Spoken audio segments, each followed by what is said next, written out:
Alrighty, folks. Obviously, the war with Iran has caused the 10-year note to spike. Conventional rates have also spiked. But what the heck is going on with non-QM? We will get that answer from Jonathan from Convoy. We will also talk about, once again, if you like it, lock it. But before we get into the details, I want to know some personal stuff about Jonathan. He just sold a property that he first talked about on this channel 3 years ago. So we'll figure out, A, why he sold it, B, what's he doing with the equity, and then we'll get into non-QM rates and so forth. So Jonathan, catch us up. What's going on with your personal portfolio? Yeah, it's crazy. It's almost been like a journey with ORAT, in the community. And, we're not joking when we're literally saying that we're doing the work as well that everyone else is doing. Just to recap, I bought this property. It was a single family residence. I bought it as a 6-bedroom, 4-bath, super old. This was in Koreatown, right? Do I remember that right? Koreatown. Yep. For 1.64. And then we put like 300 into it. And turned it from a 6.4 to a legally permitted 10-bedroom, 9-bathroom with a junior ADU and an ADU.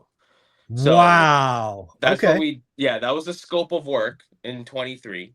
And then we started renting it out room by room to students and people that were going in and out. And then we just closed on it this past week for 2.7. So and on top of that, when we refied in 2024 or 2025-ish, early on. Yeah. And we pulled out everything we put in. So we literally did the BRRRR method like as a whole. The reason why I'm selling, and I'll start there, is because LAHD and like the housing department of Los Angeles and just the legislation is terrible. Crazy. And it's insane. It is insane. And it sucks because I told you and I told the channel, like I had a dream of really like locking into Koreatown. Yeah, I remember. Making it like a place for, kind of Koreans still, like Asians in general, right? Because it was being lost, like culture was being lost, and I was really trying to do that. And unfortunately, it just became so hard to be a landlord in Koreatown. And then they started... when you got people like Graham Stephan selling all of his stuff, that tells you. And again, he's very clear, right? The only reason he's selling is because of LA. Because LA's freaking Russia or it's like North Korea. It's nuts. It's nuts. And like they because I own like apartments and other units in Koreatown too that I'm actually trying to sell now. You have and to. It's really sad. It's really, really, really sad. But we did the work on this property, right? It really just opened our eyes to the power of doing the work and actually buying the right asset. And we're taking that equity and we're gonna invest it in the kind of middle of America. We're taking it to Ohio, Idaho. Like we're looking in those states. Gonna move over a lot of the equity there just because I think anywhere that is landlord not friendly, it's too tough right now. It's too tough. I said to people publicly and privately, if you gave me an asset in LA County, I would sell it immediately. It's just not practical. Makes total sense. You're going out of state. More and more one rental at a time fans are going out of state, which is interesting to see. So congratulations. Even though you had a plan, a vision, you're pivoting, you can't run the LA government, right? You're not in charge of that. So when the rules change, your goals change. And I look forward to you discovering a new market. So we'll stay tuned for that. For sure. Absolutely. And I mean, it's just, I'm jealous because you could buy so much out there, for so much less. So it'll be fun. Yeah. There you go. Well, let's get to non-QM rates. You've been sharing with the channel for quite some time now that conventional moves quickly, sometimes repricing 2 or even 3 times in a single day. Non-QM typically moves much, much slower. I'm wondering, with the situation with Iran, if something has changed. Did non-QM change violently, or are they just kind of sitting tight and we'll see what happens later? The non-QM market, actually, this is probably the quickest I've seen it move in a while, right? And I think what happened is obviously Treasury yields started jumping up, right? And on Monday it was kind of a little bit. I think the non-QM market as a whole was thinking, okay, let's wait and see, right? Let's Right. see what happens on Tuesday. And then the treasuries just kept kicking up, and then they just started shifting everything. So everything's off by about a 1/4%, I would say, an eighth Wow. to a 1/4%. Because now they're pricing even more further for a, like rates going up again, right? Mortgage rates potentially. So I think everything's kind of shifted that way. And it was interesting to see, because obviously we know that usually there's a delay, and everything in the non-QM market from a rate move perspective is usually like 2 weeks, 3 weeks, a Yeah. month, Easy. right? Yeah. Mhm. Later than the actual conventional moves. This time around, we saw it move almost immediately within 24 hours. And it was Yeah. a little bit of kind of a notion to the market where it's saying, we had it good for, like, this was probably the longest period of lower rates that Yeah. we've had in a while, right? And then everything was, fine and dandy, and then all of a sudden, as people were still on the fence, is it going to go lower, I'm going to wait, right? This happened, and now rates are high. But and it's interesting though, because it is higher, but I had a lot of investors actually lower their floor rate just a little bit, like an eighth. So they Hmm. they increased the actual, like, par, like no Par. buy Right. down rate. Yeah. Yep. Yeah. But Yeah. then they lowered their floor rate by about an eighth. Interesting. So I'm seeing more price in the 5.6, 5.7, 5.8, like, floors, instead Yep. of where they were before at like 6%, 6 and an eighth, whatever it was. Got it.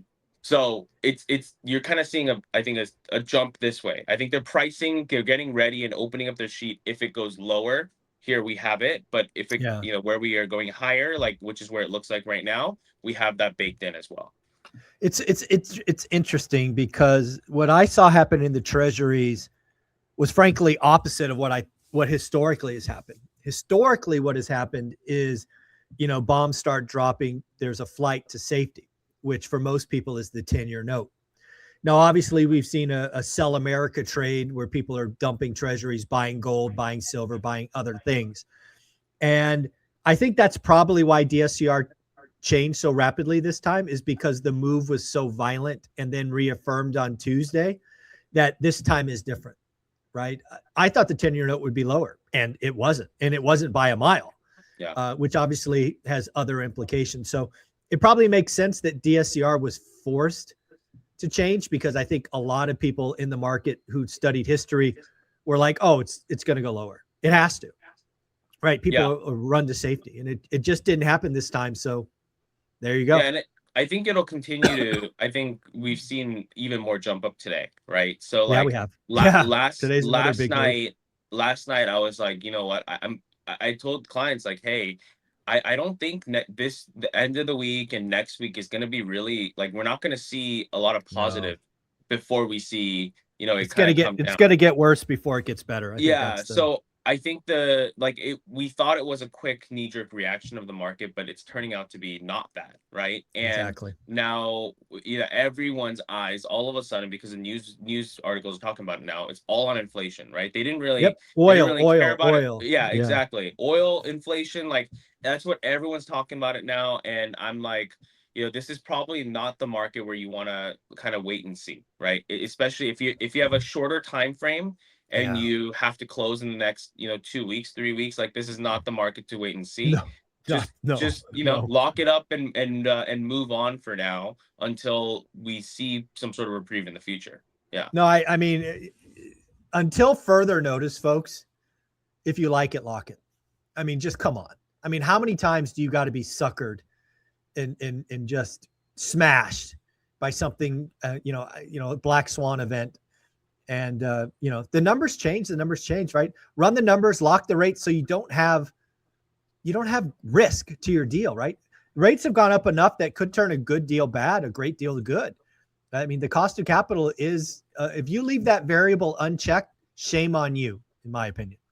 Yeah, and I mean, remember, just even a year ago, and a year and a half ago, we were underwriting deals, like, people were doing the work, right, at like set, like Yeah, 6.8, 7.5, 7.5, even like two I years ago. remember. So if you're kind of like want to be conservative and you want to make sure a deal works, right? Because people are like, where are the rates right now, and where can I underwrite it right now? And I tell them, look, you know, I'll tell you where it is right now, but if you're underwriting for the future, you might as well just Yes. underwrite it based on a more conservative number. And if that's 7 right now, then just underwrite it at 7, because if it Yeah, works at 7, it'll be even greater at 6. I think that So, is great advice. but yeah, and people unfortunately sometimes don't like it because they're like, no, I want the rate right now and what it is right now. And I said, I'm telling you, but at the same time, like, I want you to underwrite it better so that you have room and margin for when the market corrects and does this, right? And this is the same thing I've seen. Everyone wants the lowest down payment right now, which is what I'm seeing. Yeah. And I've been telling people, like, it's probably not wise in this kind of market to put as little down payment as possible, because we don't know whether there's going to be a correction down further or if it'll stay the same. Because if there's a little bit of a correction down further, you're 5% down, you're 10% down. Right. Your equity could get slashed in half, or you can, Easy. in some cases, be underwater. So this is not, I don't think, like, the market to be like, let me put as little down as possible. I think this is more so like you have to be buying with a margin. Hopefully, if you're putting 10, 15, 20% down, like less, right? You already bought it with a margin of, 20% on the market value where it is actually, and then 20% below that. So if you put 5% in, or 10% in to buy it, you have that room to go up and down. So it's not your cash getting slashed. But that's, I think, the danger of the market right now is everyone's trying to push low down payments in a market Yeah. where, like, we're seeing an unprecedented amount of volatility. Yeah, I think you gave wise advice. I would tell everybody in my channel watching this still is underwrite your deals at 7. And if they work at 7, they're going to work at 6.5 or 6 3/8 or whatever you end up getting. I think it's always wise to underwrite to a higher number of cost of capital and then be surprised, versus the other way, just barely getting a great deal at 6, and then suddenly it's at 6 and 3/8, and you're like, oh, there goes that deal. So be more conservative. Take Jonathan's advice. Yeah. And don't be offended, right? I think that's the biggest thing too. People get offended about, where the advice that I give sometimes, and just don't be offended. Please don't be offended by it. Please don't be offended. That's crazy. Yeah. I'm just trying to give sound advice that's not like something you'll kick yourself over later, right? That's the main goal. Yeah. There you go. Well, if somebody wanted to get a file started, you've obviously helped Olivia and I close 2 cash out refis recently. Thank you. How do they get something started? Go to convoyhomeloans.com and let us know you came from ORAT. There you go. Thank you, buddy. Have a good week. Thank you. You too. Bye.